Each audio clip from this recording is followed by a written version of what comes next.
This NBA season has been one of the weirdest with all the injuries and shit like that. But today we're going to break down all the awards and who's going to win each one. Let's get straight into it. Get your ball on.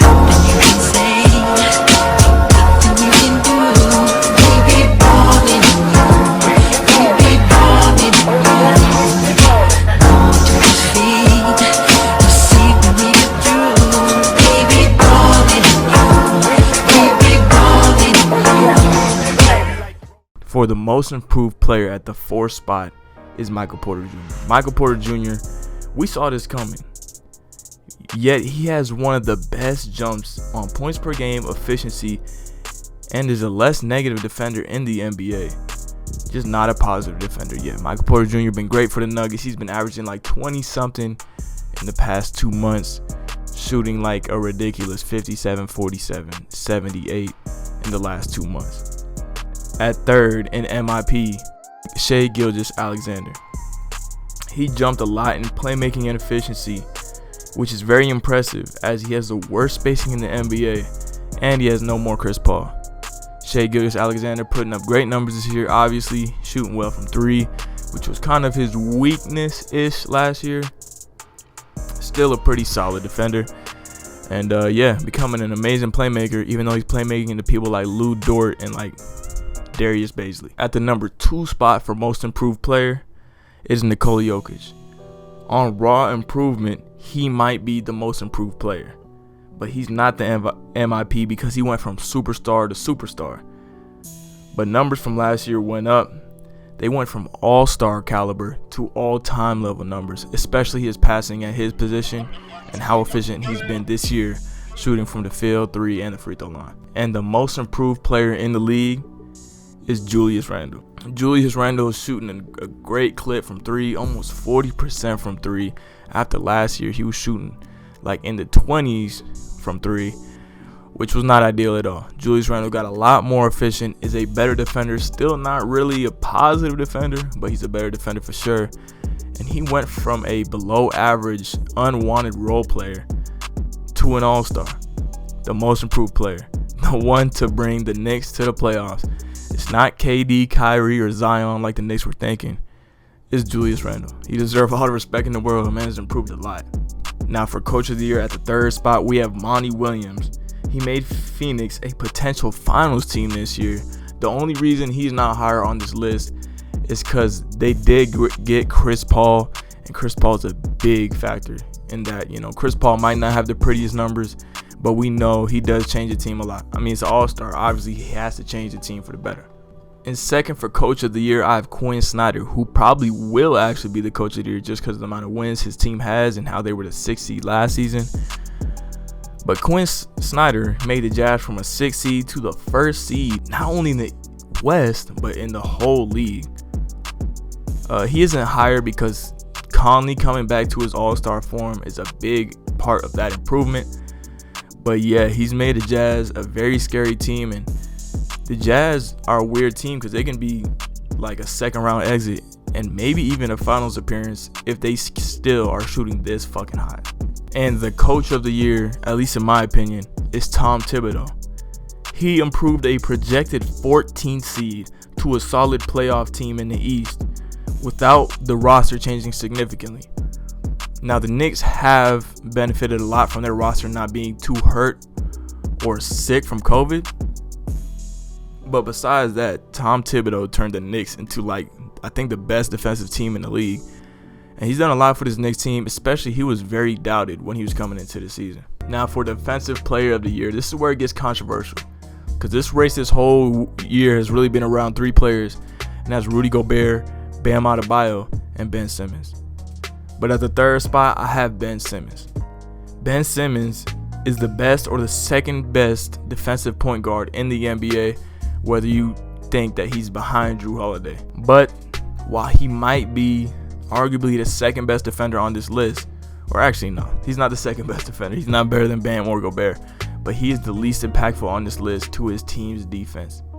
Yes, Ben is still a very impactful defender, but just not as impactful as the other 2. At number 2 on the Defensive Player of the Year list, we have Bam Adebayo. He's the second best defensive center in the NBA, an elite rim protector, a great perimeter defender, and is the main reason that he are a great defensive team this year. Why he is the main reason is because Jimmy Butler has missed so many games, and the same thing with Victor Oladipo, that Bam has really been like the best defensive player, while people like Tyler Hero, Duncan Robinson, Kendrick Nunn, all negatives defensively on the court. He got to pick up a lot of slack. Bam Adebayo has been amazing this year. Probably one of the most versatile defenders in the league, but he's not the Defensive Player of the Year. At number 1, I have Rudy Gobert. The only reason the Jazz are an elite defensive team is him. Without him, they'd either be solid to trash. When you think about the perimeter defenders on his team, I mean, he has Donovan Mitchell, Jordan Clarkson, Bojan Bogdanovic to pick up slack for and paint protect for. It's not the easiest thing in Utah. We know this. Mike Conley, he's fine defensively, I guess. I mean, he's pretty old though. I really don't think he's that much of a positive defender anymore. But Rudy Gobert is a DPOY. For the Rookie of the Year, this one was tough, because the person that I put at third is I like this person the most out of all the rookies in the NBA, and I watch him a lot, and he's must-see TV. But at third for Rookie of the Year, we have LaMelo Ball. He would be one if it isn't for those damn injuries, but we know with the Rookie of the Year, not all the time does the best player get Rookie of the Year. We saw it with Donovan Mitchell getting the Rookie of the Year over Joel Embiid, and we're going to see it this time with somebody getting the Rookie of the Year over Lonzo Ball, like we saw last year. Ja Morant getting the Rookie of the Year over Zion Williamson.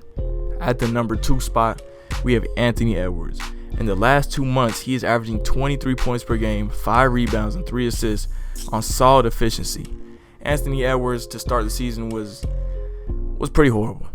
But at number 1 for the Rookie of the Year, we have Tyrese Halliburton. He's a better shooter, defender, passer, playmaker than Anthony Edwards, and is the most surprising rookie out of anybody on this list. 13 points, 5 assists on 47-41 shooting is great. He's pretty efficient already in his career, shooting 41% from 3, which is very impressive considering his jump shot looked unorthodox and people thought it wasn't going to work. For the 6th Man of the Year, in the 3rd spot, we have Jordan Clarkson. And a lot of people might think he is the 6th Man of the Year, but he's not the 6th Man of the Year in my opinion, because he's so inefficient and streaky. Now, he's not very inefficient, but he is like below league average in efficiency. He's averaging 18 off the bench. And yes, I mean, shooting splits aren't horrible, but at the same time, free throw is the only one that is above league average. At the number 2 spot, we have Montrezl Harrell. 14.7 rebounds, shooting well from the field, and shooting 71% from the free throw line, which is good for like a slashing big that he is. And the reason that the Lakers have somewhat kept their head above water while LeBron James and Anthony Davis were hurt. And the 6th Man of the Year is Joe Ingles. 12 points per game, almost 5 assists a game, shooting amazing from the field. He leads the league in effective field goal percentage and true shooting percentage, and he's the reason that the Jazz's bench is amazing. He's a great passer and a solid defender. He's a 6th Man of the Year. Lastly, for the MVP, we have Nikola Jokic. I'm not going to go over the 2 other candidates, but the person in 2nd would be Joel Embiid. The person in 3rd would be Giannis Antetokounmpo, at least in my opinion. Nikola Jokic is the MVP of this league, hasn't missed a game this season, is one of the most efficient players in the league, and has improved defensively, yet he's still not a positive defensively. Nikola Jokic is the MVP because also these are historic numbers that he's putting up. And like I said, he hasn't missed a game, and the Nuggets keep climbing up the ranks. And right now they're fighting for 3rd seed with the LA Clippers. But hey y'all, that's the video. Thanks for watching. Make sure to leave a like and subscribe if you're new. And yeah, thanks for watching the video. Gave her back, bitch was boring and I do not be with that, be with that. Smoking on this tree, I eat with the cat, it be around me cause I don't trust a soul.